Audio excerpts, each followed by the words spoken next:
Hi, welcome back to another episode of Metaphysical Moments. I'm your host, Sid Patrick. Well, if you were just watching this recently, you would have learned that we're going to have Reverend Mychael Shane back with us. So when we get back to this commercial, we're going to get a little bit into how Reverend Shane creates his phenomena. This is very interesting, so see you in a moment.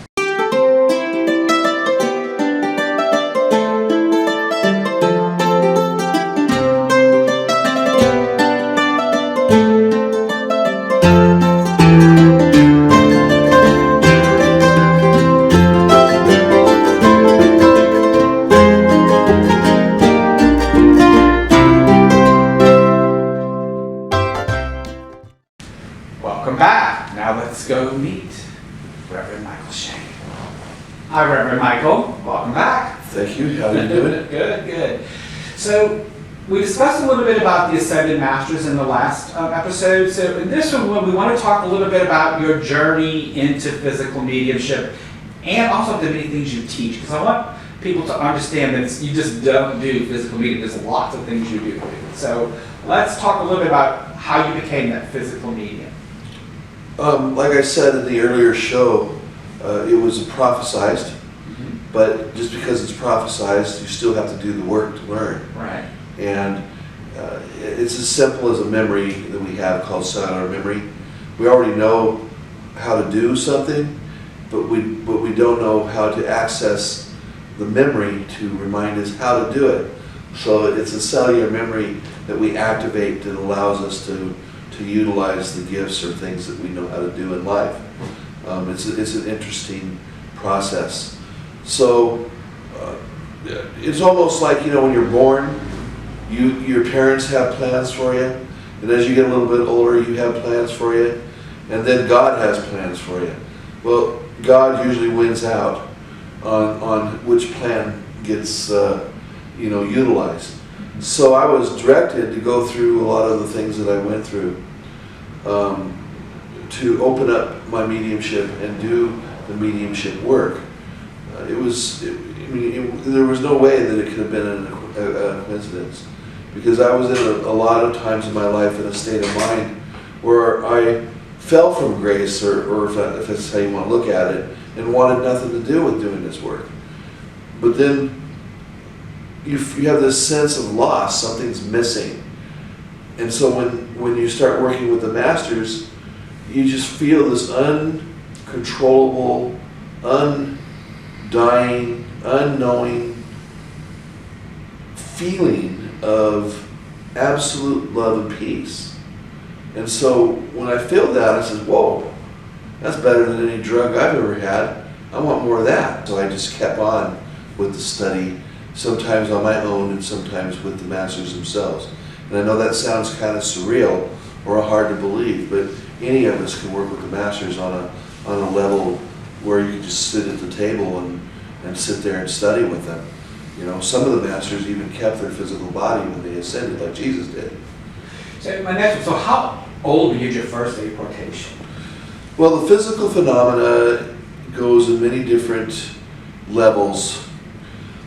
When I was 7 years old, I was playing in a dirt pile with my little army men and my little plastic Indians, and we were having, a little battle on the thing. And then all of a sudden, I started going, whoa, like that. And the next thing I see this whitish substance. It's almost getting dark, so the sunlight already had went below the hill, so it wasn't affecting too much of the ectoplasm that was coming through. And this cloud of energy came out of my kundalini and my heart chakra out 3 feet in front of me, and then formed a little cloud, and then this object just fell onto the dirt.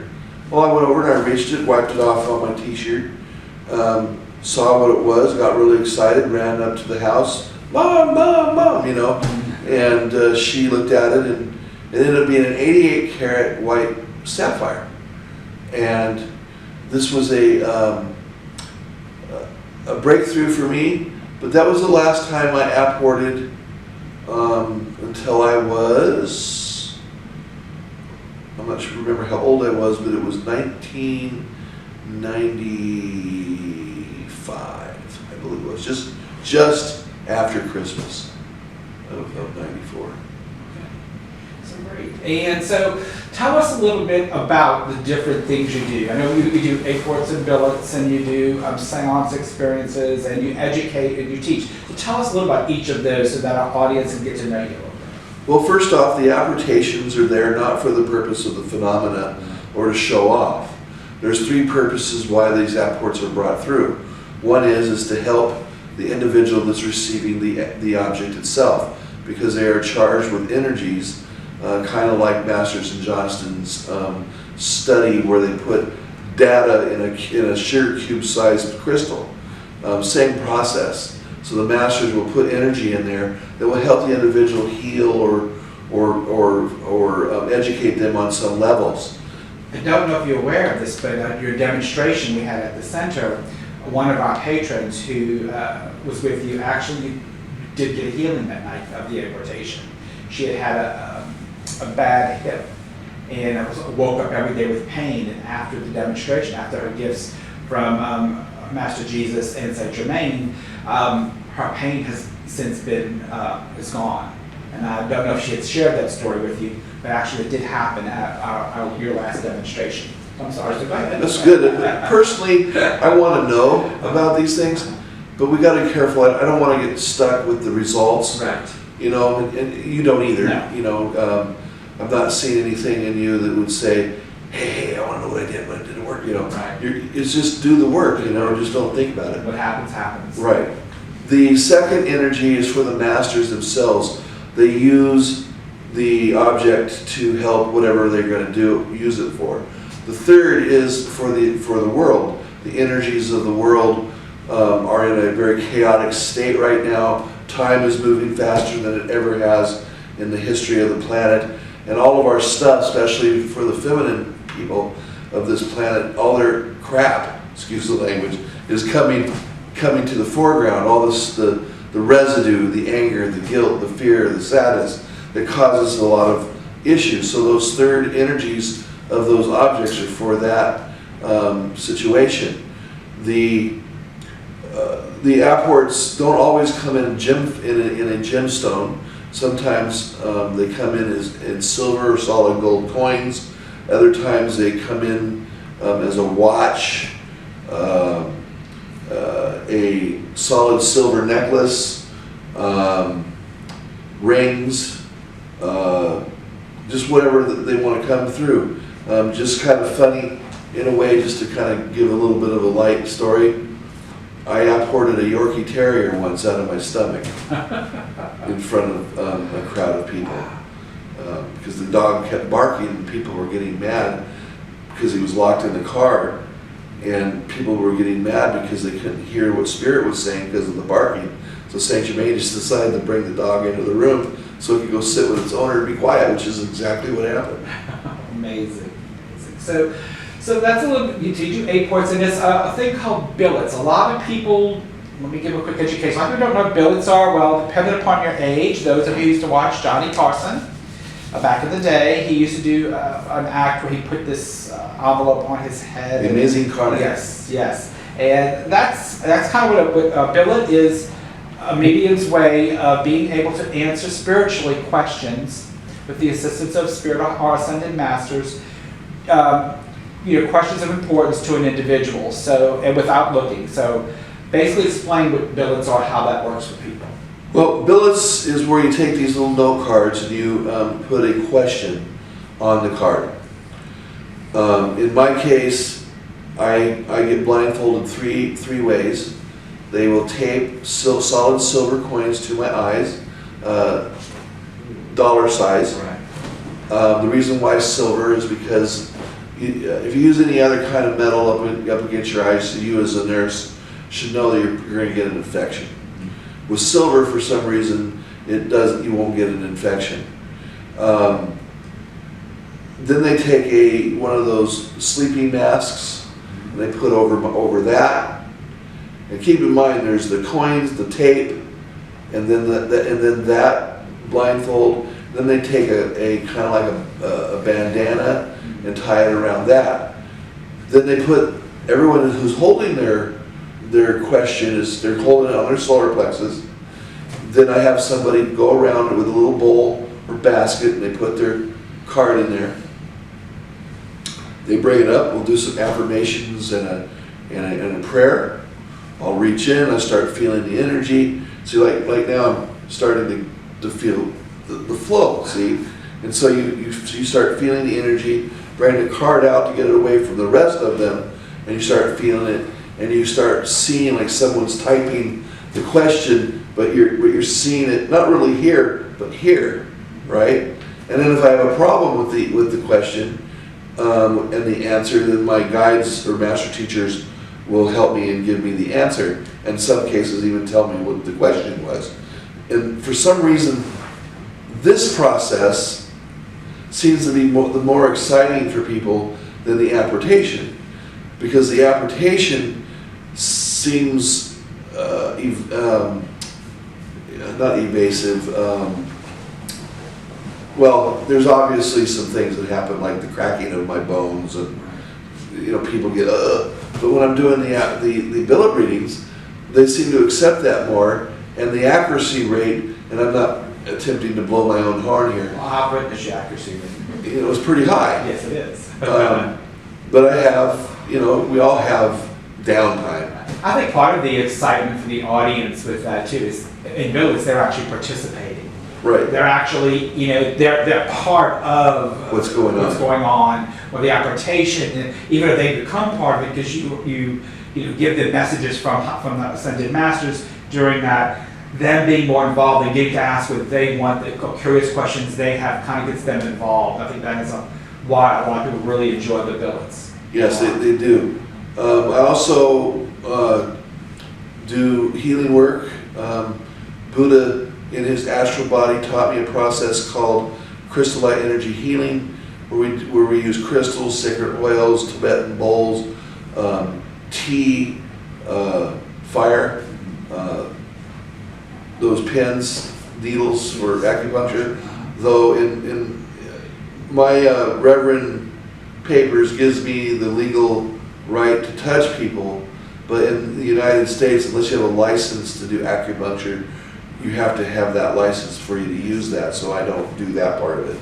But you use incense and all kinds of different things, and it helps people with healing. And I also do a regression work and energy work. So that's some of the things that I do. And when I say I mean also with the Ascended Masters, because I'm like the hammer in the toolbox. Until someone comes up and grabs the hammer to put the nail in the wall, you can't do it on your own. There's some things like I'd also do psychic readings without the help of the Masters in some cases. But the one that I like the most is the one that the Masters help me with. It's the channeled readings where they give me the answers. Yes. Then I do privates where people have an opportunity to hire me for them to be able to ask questions directly to the Master themselves in a seance type setting. So let's talk a little bit about that seance experience. So if I was coming to sit into a seance with you, what would my experience be if I've never been to a seance before? Well, in a private or a group? In a group. Well, you would be sitting in a row, depending on how many people are there. You would sit either in a semicircle like a crescent moon with rows going back, or if there's just a lot of people, then it's just rows. So you're sitting there and you'll see in the seance cabinet, what you would experience is I would come in, I say hello, hopefully the energy starts working very quickly so I can get into the right vibration, which is why I do the billet readings first. Then I'll choose people in the audience to search me, search the cabinet. They will chain and lock me to the chair, tie me to the chair, shackle me to the chair, and then they will put water in my mouth. And there's an ectoplasmic field or shield back here that prevents me from choking to death. And then I'll put the water in my mouth and then keep it there throughout the duration of the seance. Put the duct tape over the mouth. The person will mark the tape to my face with those Sharpie pens, so it shows that I didn't take the tape off somehow and put it back, right? And then they'll put it, in some cases, they'll even put their signature or their signature to the tape. Once all that is said and done, people will start to settle down. The lights will all go off, and then somebody will do the Lord's Prayer, then affirmations, and then chanting until they start hearing a voice. And just before the voice happens, you'll hear the sound of the trumpet rattling because they're elongating it, okay? Because it's in a tubular telescope type thing. And so once it's elongated completely, it'll lift and come out of the cabinet, go around. Sometimes they'll tap people on the knees or the head or whatever, but you're not allowed to touch it. And then in a very brief period of time, Lady Donna comes in and says greetings to you all, or I don't think she says to you all, does she? Because you're unaware of all this. Yeah, I go into into trance where I don't know what's going on. Then she will do a little meditation thing, and then we'll wait for one of the other Ascended Masters to come in, and then they'll do a little lesson or a lecture of some sort. Like Saint Germain did a lecture for 3 hours through someone else's mediumship, and all he said in that 3 hours was, pay attention, pay attention, pay attention, pay attention to what's truly important. Pay attention, and that's what he did for 3 hours. When he was done, thank you very much, namaste, and he left. So, okay, and then after the lecture, if there's time or energy capable of sustaining their presence, people will get a chance to ask questions to the Master, or a materialization will occur, their hands or whatever, like happened, I'm not sure if that happened the other day. Yeah, I heard the other day. Now, I don't know when you were in Fort Lauderdale. Fort Lauderdale, there was a lot of that. Yes, a lot of, yeah, where they materialized their hands and arms and sometimes even their whole body, right, and did hands-on healing on the individual. And then they don't normally talk to you, they just focus on the energy. Because the amount of energy that it takes for them to speak is a lot. And so they take the energies that they have available to them to help heal the individual instead of talk. Lady Nada, who I call Bobby, will be there to do the talking in their stead. Okay? Other situations is you get an opportunity to see a fully materialized spirit come out into the room and start, sitting in people's laps, give them a message or hugging and kiss. Please don't tackle them. Don't touch them unless they touch you first.